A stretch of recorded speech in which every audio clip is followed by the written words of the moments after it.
Alright, troopers, welcome back to the channel, and on today's video, we're going to be reviewing the Republic Bricks TIE Defender set. This specific set was designed by Rogue Mox, retails for $99.99.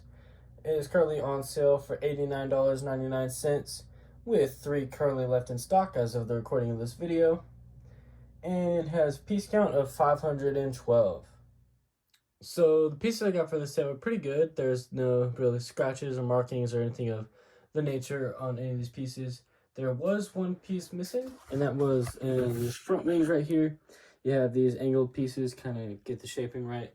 I was missing one of those for that side of angles, you could say. Fortunately, I was able to get one for the video, so if you look at them all, they'll all be right and fully to the standard that's on them, so that is good. But I was just missing one. Is actually the opposite orientation.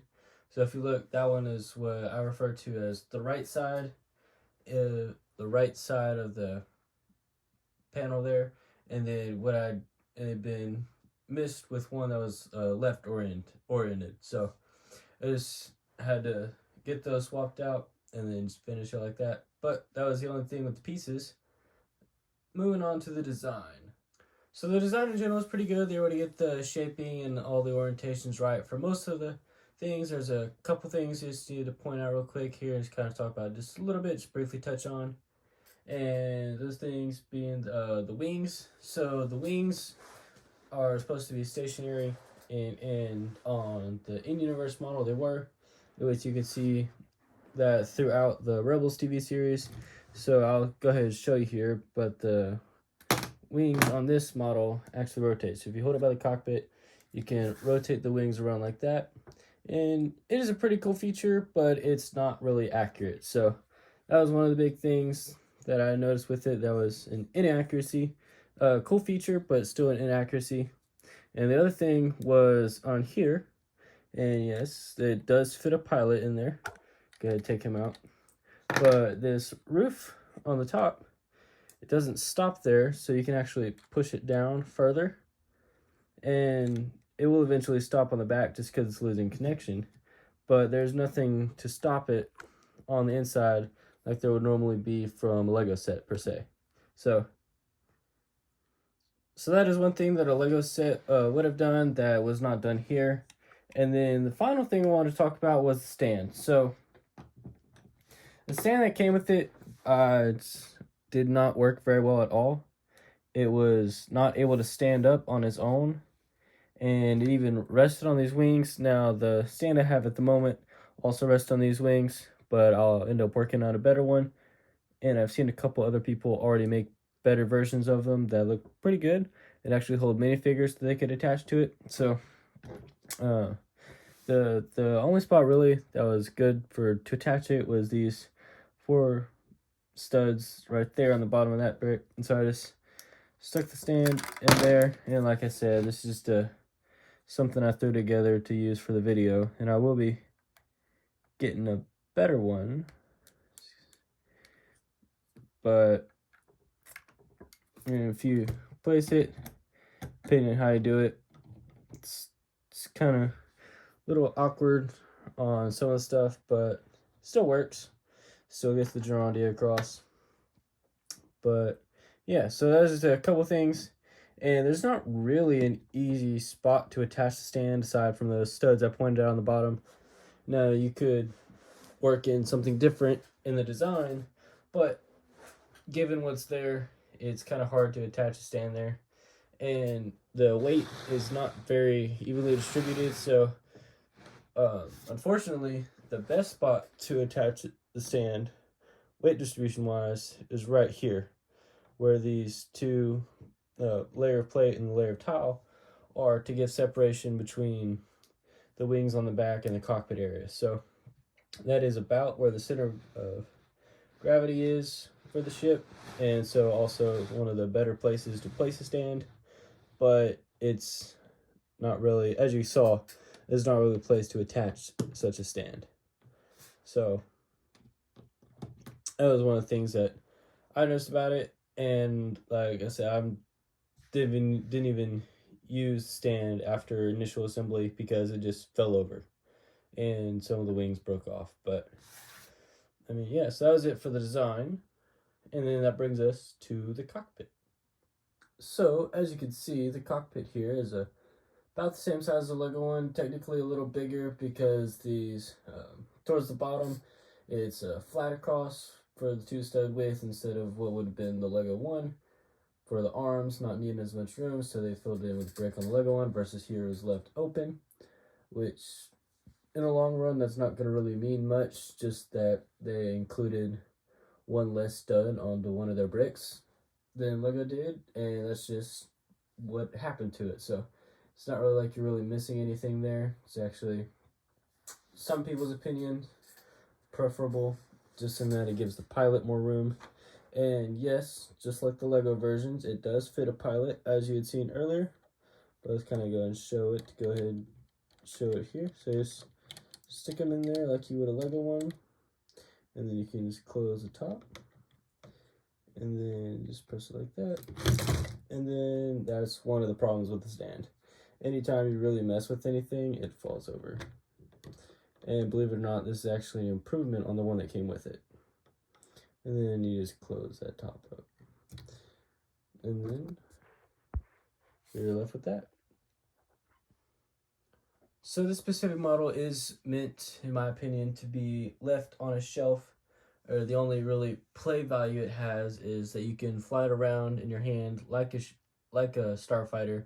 But aside from the spinning wings that are not universe accurate, and the cockpit that opens up to allow you to put a pilot inside, there is no play features for this set. So it doesn't have the spring launched missiles that the normal TIE fighters would, which personally I'm not gonna miss those spring fired missiles. They were more of a requirement by Lego than a necessity. So as far as I'm concerned, that's not really a concern at all, actually. And it's actually preferable to me. So might be same for you, might be different for you, but as far as I'm concerned, I'm not missing any of the play functions that you would typically expect to see with something like this. Most specifically the spring loaded missiles, but I mean that's about it really. There's not really much you can do with a smaller ship like this aside from the cockpit and the non-universe accurate wings, but I mean that's about all you can really get from it. Is, in my opinion, this is more of a display set than anything, as you're not really going to want to risk breaking or pinching or losing anything if it were to fall off, just with different motions anyways. So as far as the instructions go, they're pretty good. They're pretty standard. There's one thing that really of note, really, and that's they only showed one of the wing sections. So they have the central section that all the wings are attached to, and then once you get to the actual wings themselves, they only show the completion of one wing set, in which there are 3. So you just repeat that process 3 times, and you get the finished product, and then it shows you how to assemble them all onto the mainframe. So that's the only real thing, really, and it wasn't even really a big issue for me personally. I just follow the instructions 3 times to get to it, or do what I did and just build all 3 at once. So there's different ways of approaching it, but that's just something I saw, something I just wanted to point out and let you guys know of.